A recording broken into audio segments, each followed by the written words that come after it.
Good evening, everyone. Welcome to another Good Unplugged evening. Live. How are you? All good? Perfect. All good. Okay. All good over here as well. Well, yes. Well, after some busy days, in fact, this week it's going to be quite busy.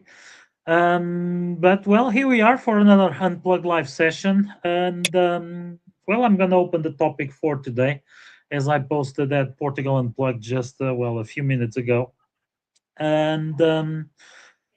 We've been seeing more and more people searching for tips, searching for information on social media. And of course, the three of us, we are very active on social media, whether it is on Portugal Unplugged or other groups, and even on our personal pages. And I see that we have a lot of people that really want to help or really want to express their opinions, and nothing wrong about that. But I feel that most of the travelers or most people that are searching for tips and for information, they are getting once in a while some very misleading information from people that went somewhere, got a certain kind of experience, and they share it like the absolute truth. And in fact, this is happening a bit everywhere, and I've been posting a lot, by example, about Sintra, and I've been around Sintra for a while. I've seen a lot of things. In fact, just as a side note, yesterday I was there, and I could not assess what happened, but I saw a police car going all the wrong way in a one-way street, so with the sirens on. So something happened because since the car went that way, no cars came down the road. So pretty much something just had happened while I was walking back to the van to get out of Sintra.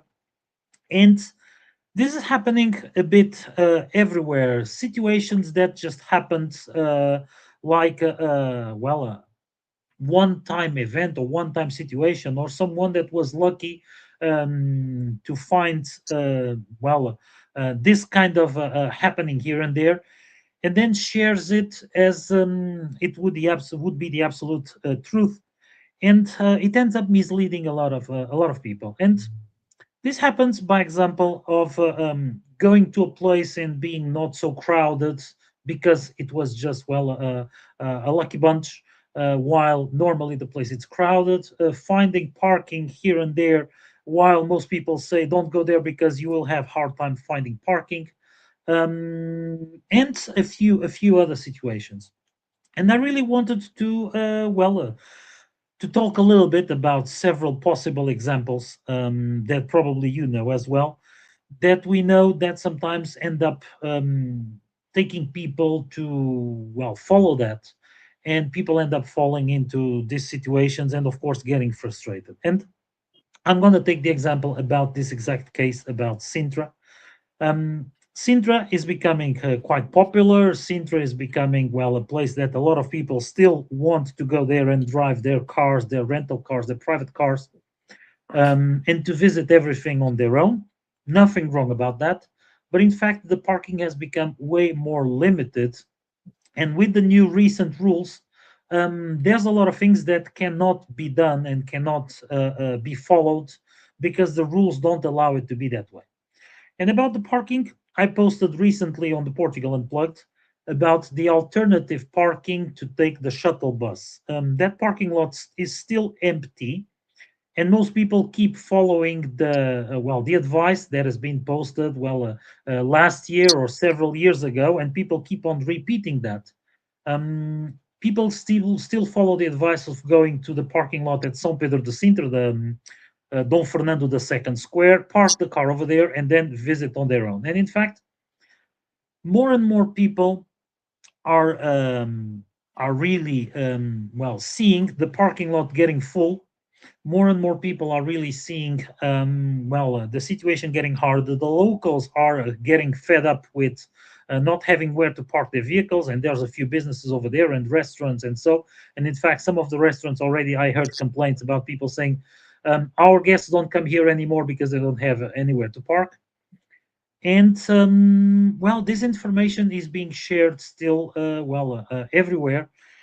And some people share this as they were lucky to go there and find a parking spot, and pretty much saying, "Oh no, we were there and we did it this way." So everything that people have been saying here is not accurate. In fact, we as locals, and I go to Sintra several times a week, um, and I've been working around there for many years, as most of you already know. Um, we as locals, even sometimes for us, we need to be adapting and changing and adjusting our itineraries, our options, because the things really have changed. And that situation of parking in Sintra is getting more and more critical. So we are right on the peak season. We are in that time of the year where thousands and thousands of people go to Sintra every day. And in fact, not all of this are bad news. I will release some good news pretty soon. I still need to go on the field to recheck a few things, but I might have some really good news for for the near future. But going back to the subject, what is happening is that a lot of people still think or insist or keep going towards the town center, trying to park their vehicles. And as I wrote on my article recently on Portugal Unplugged, there is signage everywhere. Um, and I would not be surprised if pretty soon, if things get crazy again, they will put again police officers to control the flow of vehicles into the town, at the entrance of the town, or in some intersections to make people to go around, oblige people to go around and go to park elsewhere. So this information that was accurate last year is not so accurate anymore. And this is something that people really need to assess and really people need to be aware of. So, what I want to go and what I want to say, if you ask for your information, if you ask for your recommendation on social media, whatever, and you have like 10 people saying, do it this way or don't go there this way, um, if just one person say, no, that is totally wrong because I was there and I did it in this or that way. Um, Always be careful with that because, in fact, that might have been a one-off event. That might have been someone that probably even could bend the rules here and there. And as you remember, I've been talking a lot about people ignoring the signage, the traffic signs in Sintra, and pretty much going to places that were forbidden, but just ignoring the signage. So Yeah. when people say, "Oh yes, you can drive there, you can park there because we did it," people need to assess exactly when that was done, how that was done, was it already forbidden or not. But if, well, you have like 9 or 10 people saying one thing and just one other says something totally different, probably that one off that person might have been lucky or pretty much didn't follow all the rules over there. And keeping with the subject of Sintra, it just reminded me about something I was reading that some minutes ago, reading on social media. It's about taking Uber to Quinta da Regaleira. So technically, the road is closed, and people are still visiting the Pena Palace and calling an Uber to take them to Regaleira. Well, if the rules are being followed, people will be just only dropped off at the town center, and that means they are still some good 15-minute walk at a good pace from the main entrance because officially, it is forbidden to drive to the main entrance of Quinta da Regaleira. Only very few vehicles have that permit because there is a hotel right next to it. But once again, when people say take an Uber that will take you to the door of Regaleira, that is no longer possible. And some recent news that I got yesterday, I was chatting with someone really local that lives in the historical center. Um, it seems like this situation might be, might last much longer than some people would like to or would be expecting. And probably this might be, a definitive solution to avoid or to, forbid the Ubers to go to that road. So this is another thing, and that information it's spread around. In fact, I need to make my apologies because in some of my videos on YouTube that I made last year, I gave that information. but the updated info for this year is, in fact, it's no longer allowed to go there. So, if well, for everybody watching, if you have any questions about how to move around of Sintra, um, I'm pretty much over there several times a week, and I will be very happy to help with this information. But these are just two of the examples of information that is spread online, and people did it, and some probably did it like 2 years ago.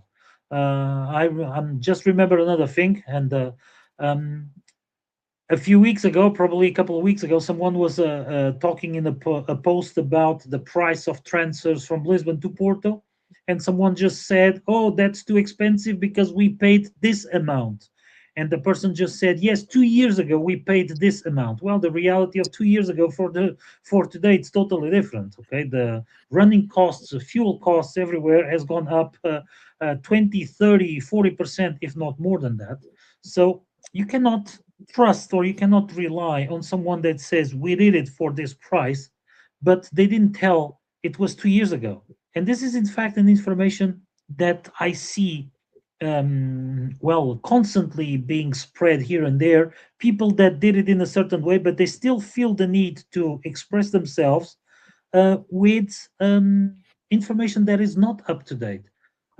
Pretty much every week the things change. And regarding Sintra, in fact, it has been like this. Just the recent example, they announced the closure of the monuments this weekend, and then at the 3 a.m., I think it was Friday, they announced the closure of the monuments for Saturday. Yes, it was it because of the weather conditions. And at 3 a.m., they released a new communication, a new email was sent for everybody.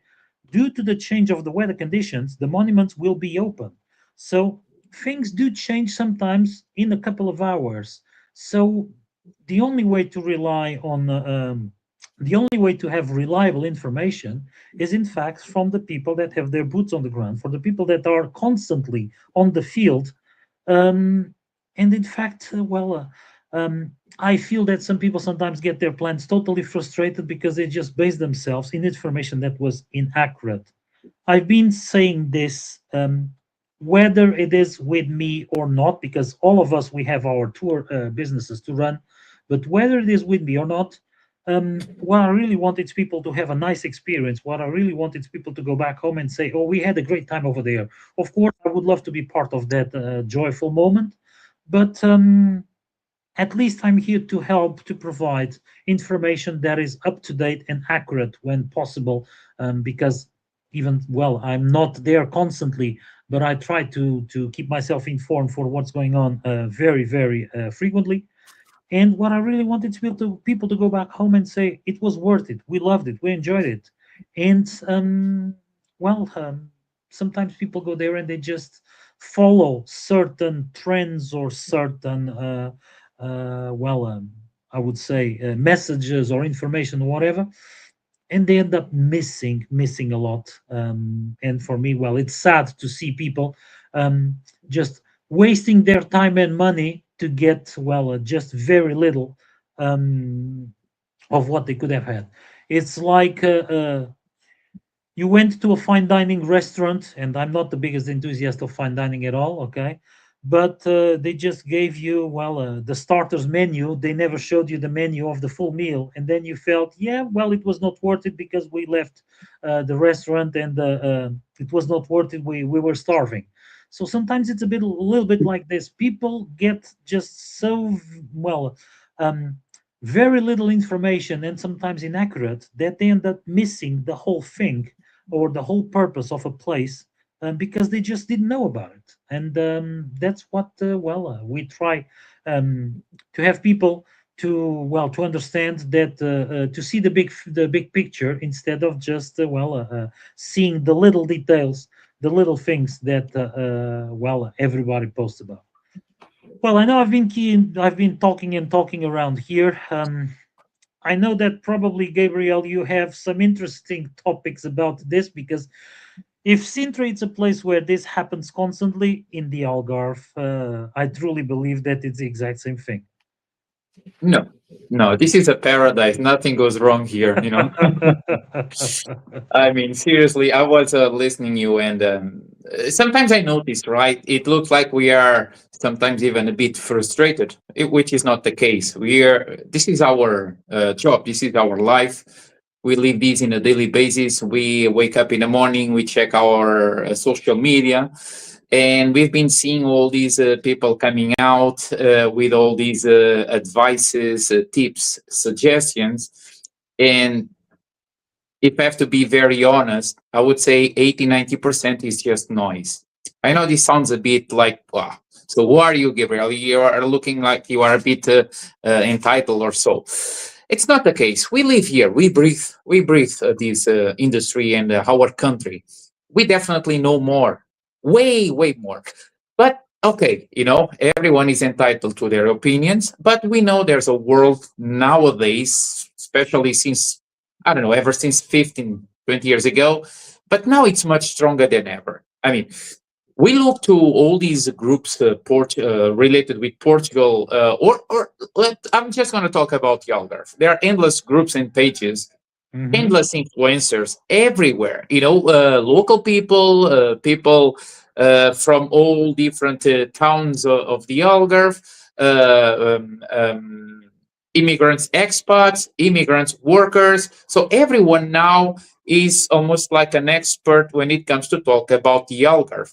And what I Hmm. notice as someone who live here since 73, I mean, and not just that, like I share with always with my guests, I'm a science lover, I'm a history lover, I'm a cultural lover.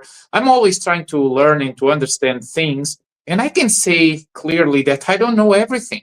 A few days ago, I Yeah. made a mistake. I was walking in Lagos, and I point out something, and I was telling something was what, and this wasn't accurate. There was a guy walking, and he looked at me and he said, "No, the wall is not from that century; it's from this century."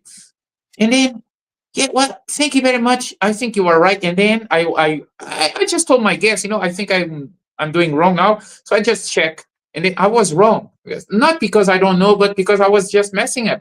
Sometimes we don't remember everything. So it was great. So I don't know all too. I don't know everything too. But the problem that we see more and more and more happening is it's really noise. You scroll and you see the comment boxes, you see the posts, people saying things like, Faro, it's a big city, there's nothing to see there, or this and that, Hmm. or I'm not gonna say my more names, but this quaint village town is very authentic. The fisherman, there's only one statue of a fisherman. There's no fisherman anymore. Even finding a Portuguese restaurant, it's now a hidden gem. You know, so all these places that people, these influencers, because they want to show how important they are just misleading people, and many times they are lying. And uh, and now it's even worse because now we have all these guys creating these AI images and maps. Now there are Hmm. lots of maps. Madeira, Yeah. Algarve, and then they point, I don't know, Benagil, it's where we have the Tavira Highland, and then Tavira Highland it shows up in Madeira. And I mean, there's no filters, so there's lots of misinformation, lots of misconceptions out there. So this is why we like to talk here. Like we invest our time because we like to talk to each other. It's a lovely chat, and because we know people, they also can see this here. But of course, we don't live for YouTube or Facebook, so we don't have the same time that these people they have. Because some guys they don't work in anything else except on these matters. They become influencers and they check all time and they spend all time here. And actually, they can create a base of followers. We don't have this yet because we just started our lives recently. And I know how it works because it really needs a daily basis posting and attention, and we don't have much time for this. But the fact is, we don't share noise. I mean, we really try to help people to see the reality. And sometimes these guys, they even, I don't know, they think we are the ones who are trying to lead people to through our, I don't know, to match our agendas or something, but it's not. We are just sharing what we see here, what we live here, and it's really proper knowledge. We know about this. So I've been trying to help all my guests when I'm driving with them. So many times they come to me with so many misconceptions, misinformation. I always try to help people in a polite way. Never saying something like, "Oh no, you are not right" or something. But I always try to show a different perspective. Many times I say, can I share something from a local perspective, not just a tour guide? And then, of course, Gabriel, we want to know what locals they think about this. We want to know what is the real Portugal. This is what we want to know. And then I start talking about things that no one except locals they can talk about this, right? The deep knowledge we have about our region together with our passion and experience, it makes a totally different experience. And then, of course, when we scroll, I don't even waste my time responding, answering all questions anymore. It's too much. It's like a tsunami of misinformation. So we And run. sorry to interrupt you. And don't you feel sometimes that people make or they put those questions, um, and the base that they have to post those questions, it's already some misleading information that they got from somewhere? Oh, definitely. Of course, if the hearsay. This morning, we were talking about this, and there was a group, We Love the Algarve, and someone just asked legit, it was a legit question. I just have 4 hours. Should I visit Faro or should I visit Vila Moura? I mean, there's no best. Both are nice in different ways. And then I read some people say, "Oh, go Faro, go this, go that." And then there was a lady came out and he said, "Go to Vila Moura. Faro is just a big city." What the heck is this? Faro is a big city. Faro is not a big city. And Faro is a city with 28 centuries. While Vila Moura, it's a fancy new resort, very beautiful, but it's more like going to Miami. I mean, they are both nice, but and then I read this about a city that I know. Actually, it's my birthplace, so I know Faro like the back of my hands. But it could be the same about Albufeira, Lagos, Lolé. And then I read these guys coming from they never been there for sure, or then they read something that, oh no, don't go here because this is a party town, this is a big city, this is not authentic, this is too local, I don't want local, I want golf. I mean, everyone is different, right? But then these people, they came out like, you know do whatever I'm gonna say because I know better, I know it. See, and this, it looked like very dumb for people with knowledge, right? But what really, it doesn't even upset me, but it's sad to see that people, they follow this. I mean, so many times people, they say the main color of the Algarve is white, and it's white. The white color, it's the main color of the Algarve. If someone comes here and he says, no, it's yellow, I'm going to see some people, they say, oh, yes, it's yellow because I saw a yellow cow. Yeah, there was some yellow houses by the marina in Albufeira. I stayed there, very colored. It looked like the Monopoly. Oh, amazing. Yeah, And yeah, people, you have the they Albufeira follow Marine. this. It's very colorful, that one. Yeah, I mean, but hey, we are just here to try to help people and we do our best. And well, now I'm going to pass the ball to Sergio because I'm pretty sure that in northern Portugal, Douro Valley, Porto, Guimarães, Braga, nothing like this happens Yeah, yeah, ever. yes, yes. No, no, never. So, good evening. And you guys left me with a bit of a pickle over here with just 5 to 10-ish minutes to talk a little bit. But yeah, well, I want to start by just instead of focusing on the region first, I want to talk about a bit of a broader thing over here, which I actually remember a quote, a couple of them, in fact, from probably a few years ago, or sometimes even longer than that. I looked it up very quickly, and I was actually very pleasant to discover that one of them actually is kind of like an Occam's razor, but in this case, it's actually known as a Hanlon's razor. So this one states, and it actually goes back sometimes even to some people attribute it to Napoleon even, and Napoleon famously said, "Never ascribe to malice that which is adequately explained by incompetence." What I mean by this is that, well, in relating to the topic of our conversation, One-time experience does not mean that it's always going to be like that. It's almost like, and I'm not actually going to use the opposite example. If I was doing a tour during the pandemic, and this actually happened very few times because very few of us were doing tours during the pandemic, or we had very little Mhm. people doing tours during the pandemic. Um, let's just say that a person taking a tour during the pandemic, and we go to all of the places and the places are completely empty during the pandemic. Obviously everyone understands the reason, but taking that very unique set of circumstances where we were the only ones at the valley, we were the only ones going at the estate. I even had the staff of the estates telling me that, asking me, very surprised, what I was doing over there, because I was touring on something like a Thursday, and I was the first tour guide that they saw all week over there at the valley.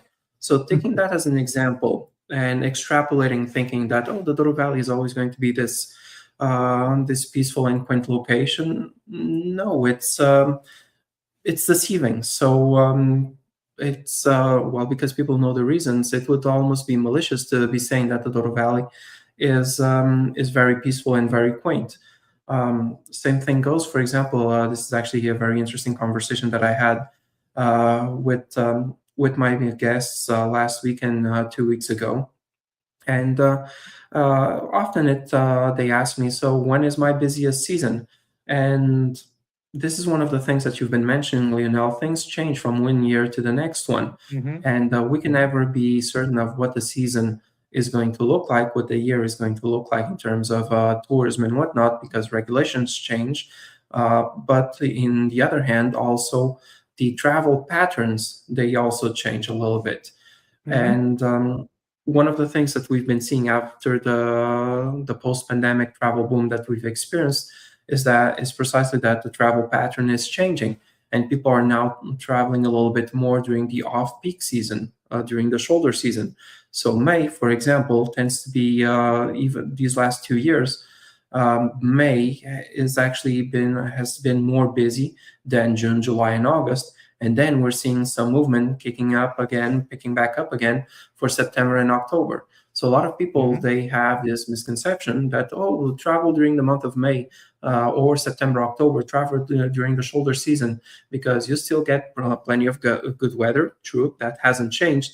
But when people start mentioning there's fewer crowds, that is no longer accurate. And for the best part, I'm actually encouraging people to traveling during what would that would traditionally be the peak season. So travel during the summer months. June, July, and August are barely busy right now nowadays. Sure, Mhm.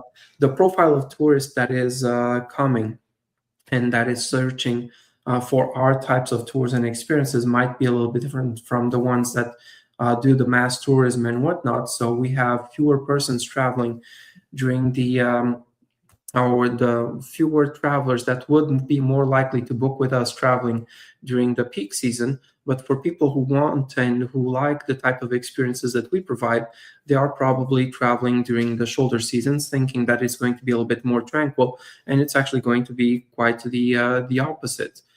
Mhm. So this is one of the things.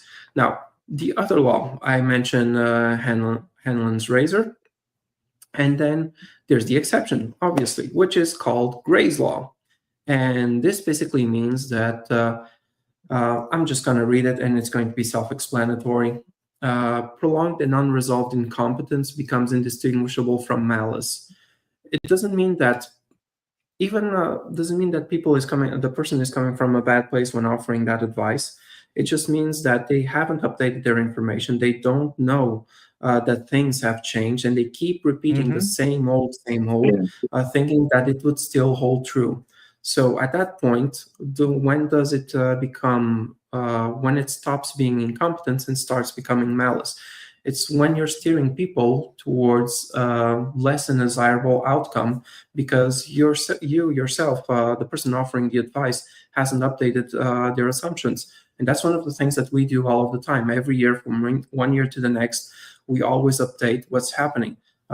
Places that close down, places that go for renovations, streets that change the way, for example, two-way streets that become one-way streets. I have a very recent example.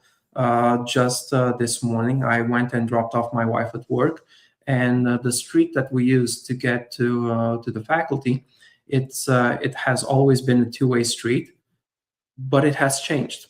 It is now a one-way street, and it takes people some time to get a sense to update their way of driving, their way to reaching, because I have seen just this morning in the span of 2 minutes, I don't know how many cars still going the wrong way, which is now the wrong way. So it's a hazardous situation because now I know that I have two lanes going in the same direction instead of one going one way and another going the other way.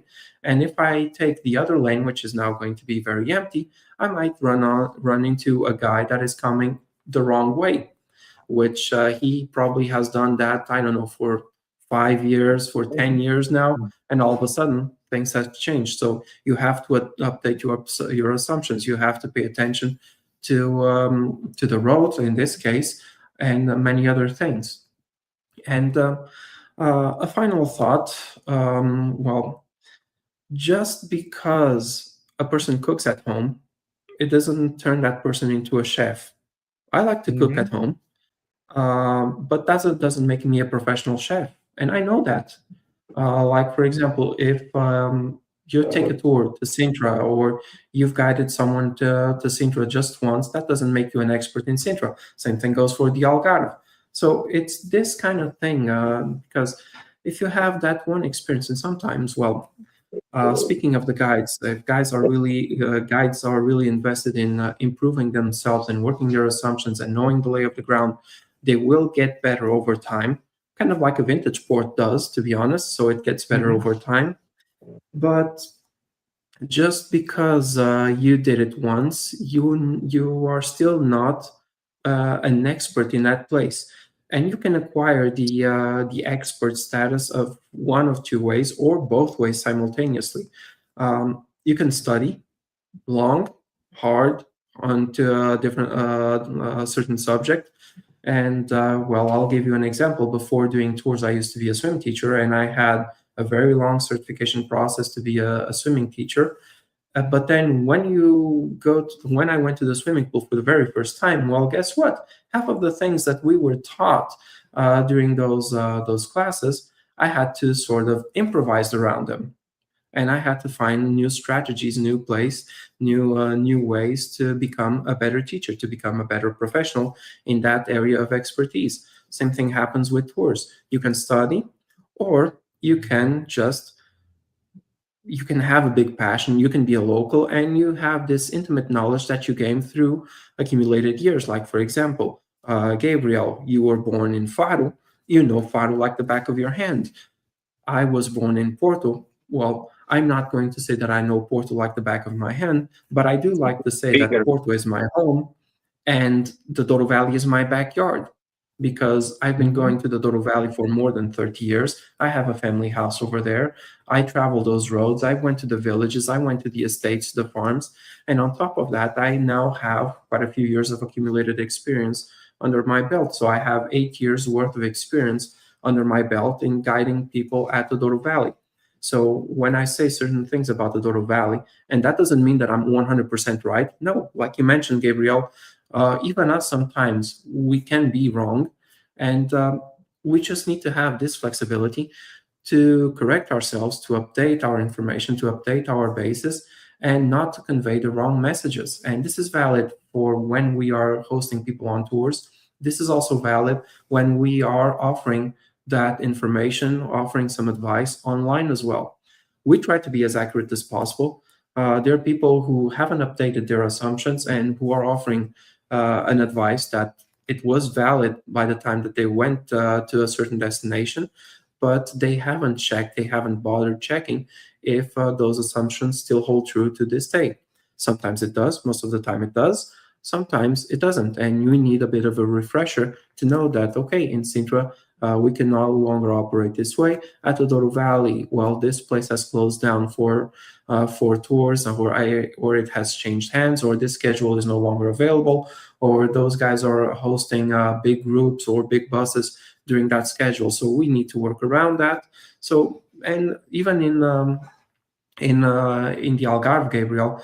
I imagine that right now, well, from the conversations that we've been having recently, that for you it's a bit of a no-go considering the storms that we had this year, the very recent earthquakes as well, which made those cliffs a little bit more fragile.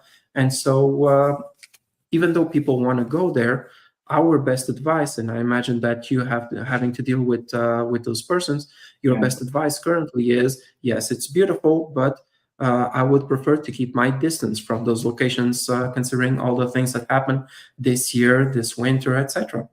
So these are things that, yeah, we have to keep in mind. So You this was know, pretty much my take. I'm Well, gonna it, finish. it was I'm a gonna great finish take. just with something. I'm gonna finish just with something that you mentioned, and some people might not like what I'm gonna say. Well, and as I usually say, that sometimes some of my statements are not gonna bring me a lot of friends. You just reminded me about travel agents or travel agencies at a distance that sell packages for all Yeah. around the world, and they visited that country probably 5 or 10 years ago, and they keep selling the packages for that certain country where they were 5 or 10 years ago. So, and this happens a lot because I don't work with many travel agents, um, but I know a few people that work a lot with them, and they get those itineraries, those plans, those packages, those preset menus, like almost you went to McDonald's that shows a fast food menu, and they say this is no longer possible. This cannot be done. This doesn't work anymore like this, um, and that happens a lot. And people are being told by someone that supposedly is the expert, okay, Mm. about something, but when they get to the place, the reality is totally different. So, unfortunately, I need to drop this advice over here for people planning to travel to Portugal and they want to get someone to plan their travels. Ask or get help or, search for help from someone that lives in Portugal and not someone that has traveled to Portugal some time ago and just sells it as a product. You need to ask the question to someone that is here every day or every week. Like you mentioned, Sergio, the traffic direction of that street just changed. Restaurants just closed. Monuments have changed their visiting rules. Monuments are under renovation. Yesterday, I was at the entrance of Montserrat. Um, some young people went in, they bought the tickets, and then you start walking just 1 minute down the gardens, and you see the palace at a distance, and it's all covered with scaffolding. And they just Mm. ask, but is this in the construction? No, it's under renovation. So Mm. they were there, probably driven by the beautiful pictures of the palace, but they didn't know, they didn't have the information that it was under renovation. And Mm. knowing what is pretty much the difficulty now to get to Montserrat, just for you to have an idea, there's a bus every hour, and the bus goes a long way around on the big detour. For us as tour operators, we need to go on a detour in a road that I almost need to fold the mirrors of the van to go through, and it's a two-way road. So those people were kind of, they had walked 1 minute into the property, and I just saw their deception about that, and I told them, keep going, visit the gardens, visit the interior, that is totally worth it, but yes, the exterior is being renovated. And I'm pretty sure that around the world there is someone selling that with the beautiful pictures that they took 10 years ago, probably, or with the beautiful pictures that they get on the media kits, the the press releases, whatever, and they keep selling those things, not knowing that the place is under renovation. This happens, unfortunately, everywhere and constantly, and it's sad and deceiving, for me, and I believe for you as well, to see people just getting that frustration of not having been informed of what happened. People that, in some cases, they traveled from the other side of the world to come over here expecting to have an experience, and they did not get that information. No one told them. And this is the problem with the manipulated pictures. This is a problem when people go to search. By example, I've been told, Oh, but we Google Sintra and we get that beautiful, colorful palace. It's this thing that everybody's or every search brings up. Yes, but I've been posting pictures on how terrible it has been the experience to get into the palace. Although it is possible to see the palace at a distance with proper knowledge and proper guidance, you can have pretty much the view of the palace just for your own, and you enjoy the beautiful pictures of the palace, not right at the palace like thousands of people want to take. So Yeah. the majority of people are just following information that was manipulated or embellished, and pretty much they end up, well, getting frustrated. And now imagine this, and this is totally true. I've been posting about this a few times. The bad reviews that we read from people that were there and had a bad experience, in most cases, it's not because they had a bad experience, it's because they expected something totally different.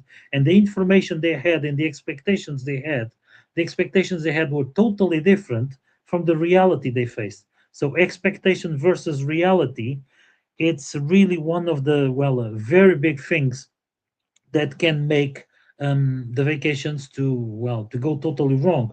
So that is why pretty much, well, we started with the one-time experts, but in fact this is a wider problem. This is a bigger problem, and that's why, well, we try to help people ask questions, and we're not going to sugarcoat anything just on behalf of some hidden agendas or some business, whatever. If I need to post pictures or make videos about the reality of a certain place, I will do it. Yeah. And I know that, well, very few people will do it because that affects their revenue, that affects their business. But in fact, well, this is the way I work. This is the way I want to be, or this is the way I am. It's really, well, transparency makes the total difference in the end. So, well, this was just my final take, and well, time is getting longer as usual. Gabriel, final thoughts. You have Okay, any? so in just 1 minute, I'm just going to give a great example, which is nowadays a bad example. We all know that Camilo Beach, Praia do Camilo, it's one of the most beautiful spots in the Algarve. It's been closed for over 4 or 5 months due to safety reasons. You know, the stairs, 272 steps, I think now, I'm not so sure, but it's very beautiful. People, they go down there through these boardwalk, these stairs made with wood. The cliffs, they are so unstable due to the recent storms and also the Storms. small Yeah. waves and the erosion, that the authorities, they decided to close. So there's a big fence there, lots of warnings, but some people, they still pulling over the fence. And last week the police went down and they said, "Iko, you gotta go away from here." The thing is, I know that that beach is closed. I'm pretty sure that nowadays, even today, lots of travel agents, influencers, they're telling people, go to Camilo Beach, is very beautiful there, because they don't know what is happening. So Yeah, having exactly. updated information from locals, it's definitely always the best option. Well, and from my hand, time flew by, and well, it was really great to talk with you. And I just want to wish you, Likewise. everyone, a great week ahead, and see you on Monday. Well, thank you very much. Thank you, guys. Thank you for joining. Thank you, everybody, for watching. You already know, post your questions, make your post on Portugal Unplugged. We are here to help. And, well, we see you back next Monday. Thank you very And, much. and share the Have a video great too. week. Bye bye, Of guys. course, See you next week. share Have it a with great your one. friends. See you next week.